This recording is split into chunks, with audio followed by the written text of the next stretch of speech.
প্রিয় দর্শক বন্ধুরা, এই মুহূর্তের জন্য 2016 এসএলএসটি থেকে বিগ নিউজ, কার্যত আরও একবার অত্যন্ত বড় খবর আপডেট, ওএমআর মিরর ইমেজ ও অন্যান্য কয়েকটি জরুরি তথ্য কিন্তু উঠে আসছে। ভেরি আর্জেন্ট প্রমাণ সহ সবটা দেখে নিন। আর্জেন্ট ভিত্তিতে এই ভিডিওটা কিন্তু ক্রিয়েট করা, তো ভিডিওটিকে শেষ পর্যন্ত দেখবেন, কোনোভাবে স্কিপ করবেন না। চ্যানেলটিকে অতি অবশ্যই সাবস্ক্রাইব করে নিয়ে সঙ্গে থাকবেন। চলুন কথাবার্তা না বাড়িয়ে আমরা মূল টপিকেই ফোকাস করি। এই মুহূর্তে দাঁড়িয়ে আরও একবার 2016 এসএসসি এসএলএসটি থেকে কার্যত বিগ নিউজ, যেখানে গুরুত্বপূর্ণ বার্তা কিন্তু উঠে আসছে। হ্যাঁ, ঠিকই শুনছেন, আগামী 26শে জুন 2025, হ্যাঁ ঠিকই শুনছেন, আগামীকালকের জন্য বৃহস্পতিবার বেলা 12টায় অত্যন্ত গুরুত্বপূর্ণ কর্মসূচি জামায়াতের কিন্তু ডাক দেওয়া হয়েছে এবং সেই মর্মে এসএসসি 2016 প্যানেলের যোগ্য শিক্ষক, শিক্ষিকা এবং শিক্ষাকর্মী, যোগ্য ওয়েটিং ও নট কল ফর ভেরিফিকেশন এবং অনশনকারী মঞ্চের পক্ষ থেকে কোচবিহার চলো কর্মসূচির কিন্তু ডাক দেওয়া হয়েছে। জামায়াত স্থান কোচবিহার রাজবাড়ি স্টেডিয়াম, সময় কিন্তু বেলা 12টা। অত্যন্ত গুরুত্বপূর্ণ আগামীকালকের দিনটা কিন্তু অবশ্যই খেয়াল রাখতে হবে।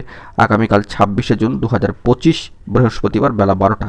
এই মর্মে বেশ কিছু দাবি দেওয়ার কথাও কিন্তু উঠে আসছে, সেইগুলো আমরা একটু ফোকাস করব, যেখানে মিরর ইমেজ সহ অন্যান্য কয়েকটি জরুরি তথ্য কিন্তু উঠে আসছে। মোট 6টি বিষয়ের কথা উল্লেখিত হয়েছে, আমরা পর্যায়ক্রমিকভাবে সেগুলো একটু অবজার্ভ করে নেওয়ার জন্য চেষ্টা করব। প্রথমত 22 লক্ষ পরীক্ষার্থীর ওএমআর মিরর ইমেজ কপি অবিলম্বে কিন্তু প্রকাশ করতে হবে, মূল দাবি। প্রথম, অত্যন্ত গুরুত্বপূর্ণ এই দাবি। দ্বিতীয়ত, ওএমআর এর ভিত্তিতে সকল যোগ্যদের নির্ভুল এবং নিখুঁত তালিকা অবিলম্বে প্রকাশ করতে হবে। এই তালিকা কিন্তু বারংবার চাওয়া হচ্ছে, আপনারা সকলেই জানেন। ওএমআর মিরর ইমেজ কপি প্রকাশ করতে হবে, এই মর্মে বারংবার আন্দোলন কর্মসূচি দিকে দিকে বার্তা ছড়িয়ে দিচ্ছেন সম্মানীয় বিশিষ্ট শিক্ষক মহাশয়, সম্মানীয় সুমন স্যার মহাশয়। তো এই বিষয়ে নতুন করার কিছু বলার নেই। তৃতীয়ত, যে গুরুত্বপূর্ণ বার্তা দেওয়া হচ্ছে যে এসএসসির প্রকাশিত পরীক্ষার বেআইনি নিয়োগ নোটিশ ও বেআইনি গেজেট অবিলম্বে প্রত্যাহার করতে হবে। চতুর্থ, এই বিষয়টি অত্যন্ত গুরুত্বপূর্ণ, বিধানসভায় জরুরি অধিবেশন ডেকে এই জ্বলন্ত যে সমস্যার তার কিন্তু সমাধান করতে হবে, এই মর্মে তারা কিন্তু দাবি জানাচ্ছেন।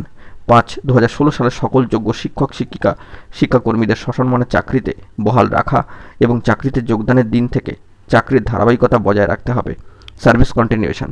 তো এই মর্মে কিন্তু বার্তা উঠে আসছে, দাবি উঠে আসছে। এবং 6, সুপ্রিম কোর্টের 3রা এপ্রিলের রায় অনুযায়ী অযোগ্য টেন্টেড শিক্ষক ও শিক্ষাকর্মীদের অবিলম্বে টার্মিনেশন সার্টিফিকেট দিতে হবে। অত্যন্ত গুরুত্বপূর্ণ এই দাবি কিন্তু উঠে আসলো, যেখানে কার্যত প্রায় 22 লক্ষ পরীক্ষার্থীর ওএমআর মিরর ইমেজ কপি সহ অন্যান্য কয়েকটি জরুরি তথ্য কিন্তু উঠে আসলো। তো দেখা যাক পরবর্তী ক্ষেত্রে কি আপডেট উঠে আসে। এখন এটুকুই, ভালো থাকবেন, চ্যানেলটিকে সাবস্ক্রাইব করে নিয়ে সঙ্গে থাকবেন জরুরি আপডেটগুলি পাওয়ার জন্য। ধন্যবাদ।